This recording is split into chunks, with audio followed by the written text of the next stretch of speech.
Santu milulu na biso elengi kobanda tosengi na banganga Nzambe bakoka kovanda.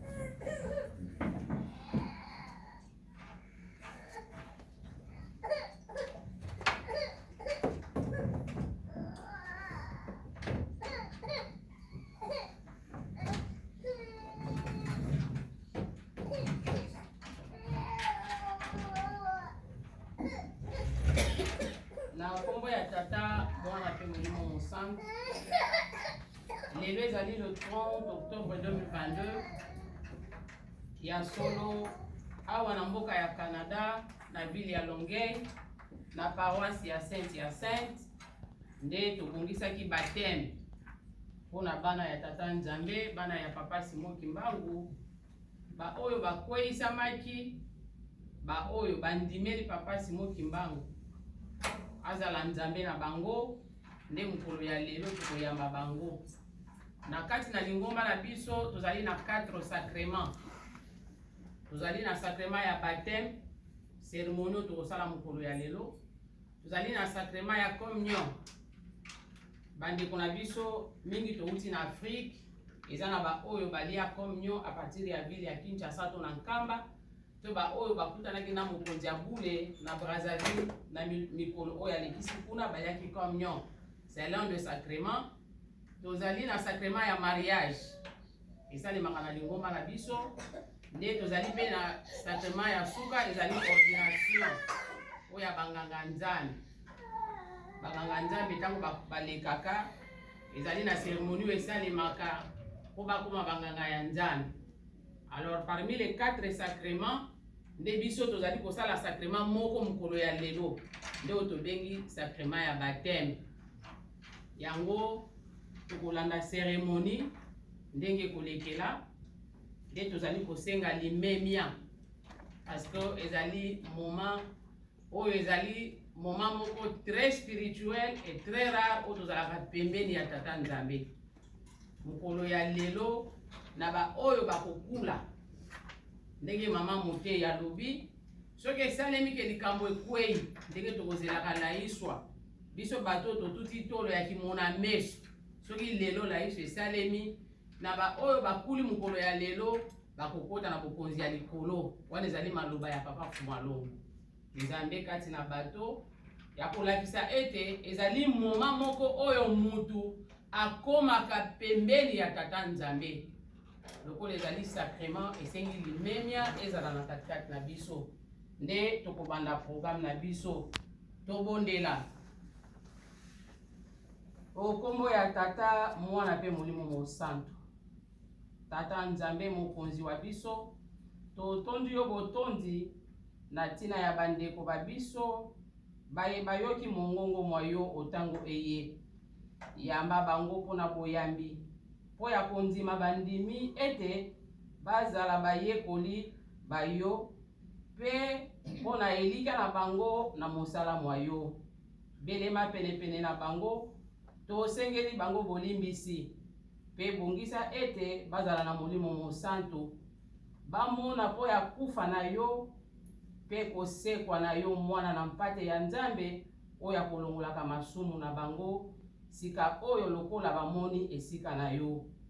Ozali sika oyo na kiti ya bokonzi tika ete tango nyonso mapamboli mazala na bango po ete bayina pe babosa na kombo na yo te oyo etondi na mapamboli. Tika ete makanisi na bango mazala na boboto epai na yo bayoka elengi na yo po ete ba oyo bakondimela yo na likolo yo kobatela biso tango iso po ete tobeta mabaku te pe okolakisa biso nkembo na yo ya bosepeli mingi. Yo moko kaka otonda na nguya na mayele pe mokonzi na biso lobiko na lobiko na kombo ya tata mwana pe molimo santu. Amen.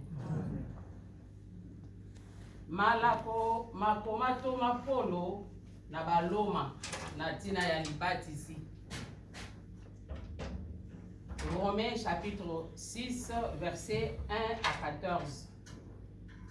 Bongo tosala nini? Tosala kaka masumu po ete ngolu efuluka soki mokete. Pona matali masumu tosili tokufi.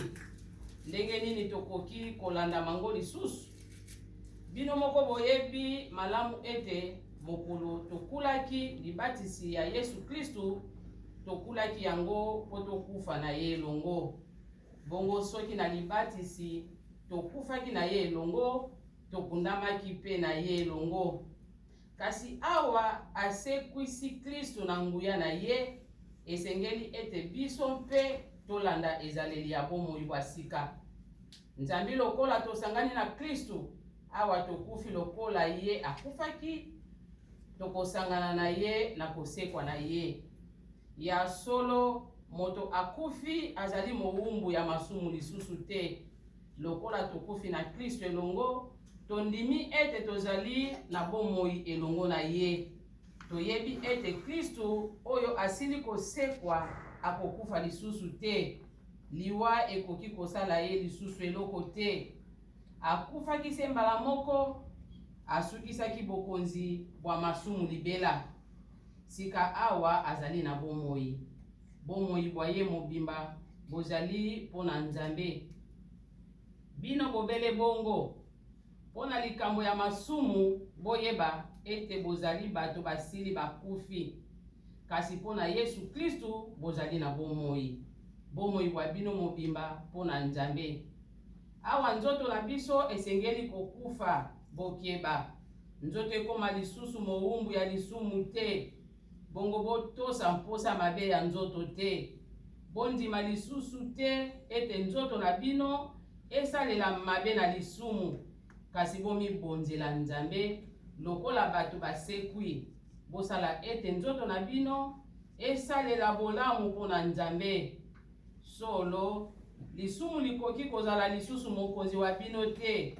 Bozali lisusu baumbu na mobeko te, kasi bana babolingo na Nzambe. Tokotanga mibeko zomi ya tata Nzambe. Soki tolandi mama Motei mokolo ya lelo, arapele biso mibeko. Mibeko yango mutu ezali kotambwisa biso. Botangi mibeko zomi mya Nzambe. 1. Kozala na banzambe mosusu liboso na ngai te. 2.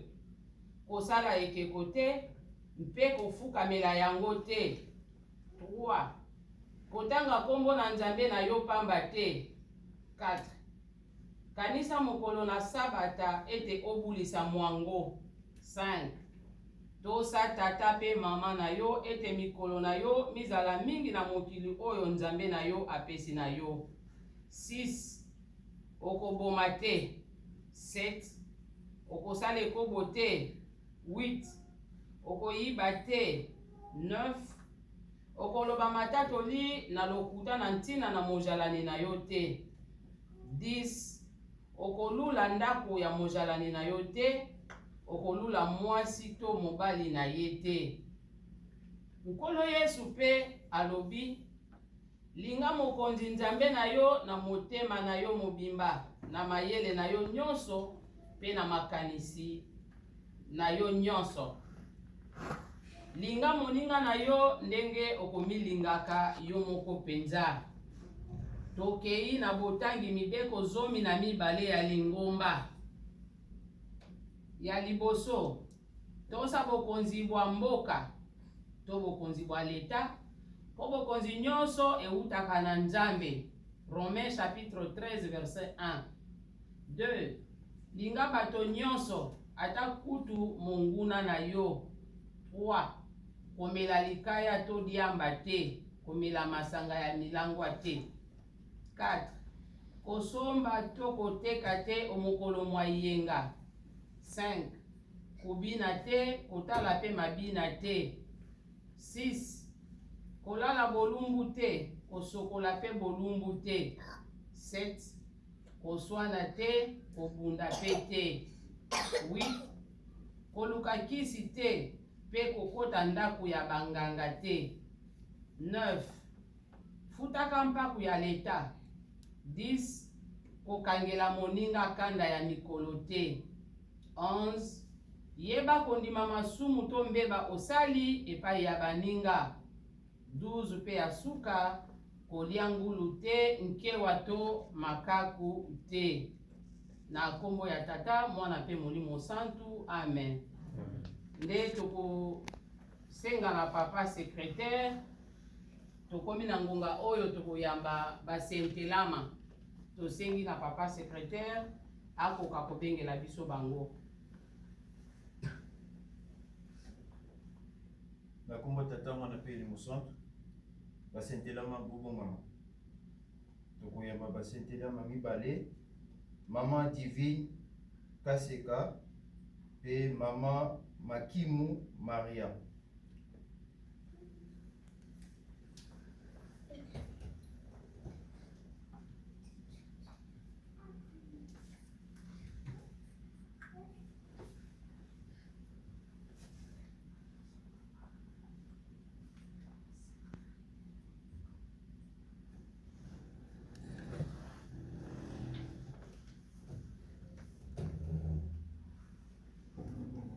Na kombo ya tata mwana pe molimo santu tosengi na basentelama bafukama. Tosengi na nganga nzambe akoka kotelema. Na mukanda mwa Luka chapitre 15 verset 21 à 24 ekomama boye. Mwana lobi na tata na ye ete tata nasaleli likolo mabe pe na miso na yo nabongi kobyangama lisusu mwana na yo te. Tata nde alobi na baumbu na ye ete yaka noki na mokoto moleki kitoko noki kolatisa ye pe botya lopete na mosapi na ye pe sapato na makolo na ye pe yaka na mwana na ngombe ya mafuta pe boboma yango tolia po ete mwana na ngai oyo azalaki mokufi mpe azali na bomoi lisusu, azalaki mobungani mpe azwami lisusu. Babandi kosepela. Tobondela. Tata Nzambe nkolo na biso Yesu Kristu, tata Simon Kimbangu molimo mosantu, tala bana na bino baye babetaki mabaku na ntina ya mibeko bopesi biso okati ya lingomba mpona kobikisa milimo mya biso. Basili kososola ete babungaki nzela ya solo. Limbisa bango, pepesa bango, bokasi babunda na monguna Satana, balonga ye seko na seko. Milimo mya bango mibunga te, na kombo ya tata mwana pe molimo santu. Amen. Ba mama bino bozali bana ya ndako, boyebi mibeko ya lingomba na biso. Tomelaka likaya te, tomelaka masanga te, toliaka ngulu te, tobinaka te, tosokolaka bolumbu te, tolalaka bolumbu te, totekaka pe, tosombaka te mokolo mwa yenga, tobundaka te, toswanaka te, pe bongo na bongo. Bino bozali bapaya te. Lingombe sepeli pona bozongi na bino na bisika biyebotikaki. Topesa bango mbote na kombo misatu ya bule, na kombo ya tata mwana pe molimo santu.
tokozongisa maloba na secrétariat akoka kobengela biso balandi. En fait toke na balandi c'est parce que tozali na basekoki te na kati na biso basekoki bazali te yango directement tokokende na 3e catégorie ezali ya balandi.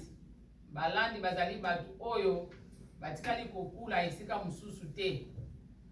Po biso awa tondimaka baptême ya église catholique ya baprotestant na armée du salut. Le reste ya mangomba mosusu oyo etikali soki baye kokota na lingomba na biso toyambaka bango lokola balandi. Nde tozongisi maloba na secrétariat abengela biso balandi. Na kombo tata mwana pe Elimo Centre balandi babongama. Tokoyamba balandi mibale papa Josepha Kasongo pe maman Karel Monekene.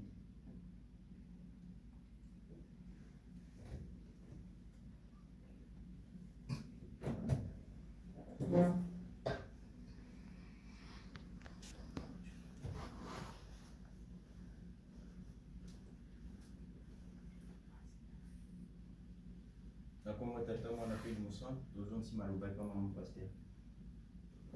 Balandi tofukama. Banganga Nzambe potele. Na mikanda miye. Matthieu chapitre 3 verset 13 à 17. Matthieu chapitre 23 verset 16 à 20. Romains chapitre 6 verset 1 à 11.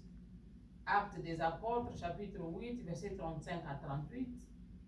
Actes des apôtres chapitre 2 verset 38 à 39. Et komama boye. Oyo akondima akobikisama. Oyo aboyi kondima akosambisama. Petelo alobi na bango ete bobongola mitema mya bino. Mpe bobatisama moko na moko okombo ya nkolo na biso Yesu Kristu po ya kolimbisa masumu mabino mpe kozwa likabo ya Molimo Mosantu. Mpona nini ofandi kimia boye? Telema obatisama, osukola masumu na yo mpe obila nkombo ya Yesu Kristu otia elika na yo na kombo na ye. Tobondela. O Nzambe wangai, Molimo mwangai motondi na kobanga pe kolenga. Kwete nazali moto mabe, natondi na soni, na kotombola mongongo na ngai epai na yo. Kasi lokola ezali boponani kati na biso, pona bosali mitindo oyo, pona kobongola bapagano bakoma bandimi. Tosengi na yo Nzambe na biso, okitisa Molimo Mosantu na bayeba mibongisi pona kokokisa makomi. Pambola bango, latisa bango bokasi bakoka kobunda na Satana. Pesa bango nguya babomba mibeko na yo. Tosengi bongo na kombo ya Tata, Mwana pe Molimo Mosantu. Ndeko mobali, ndeko mwasi. Na kondima na bino pe bobongoli mitema epai na Nzambe pe bondimi nkolo Yesu Kristu toyambi bino na kombo ya Tata, Mwana pe Molimo Mosantu. Amen. Amen.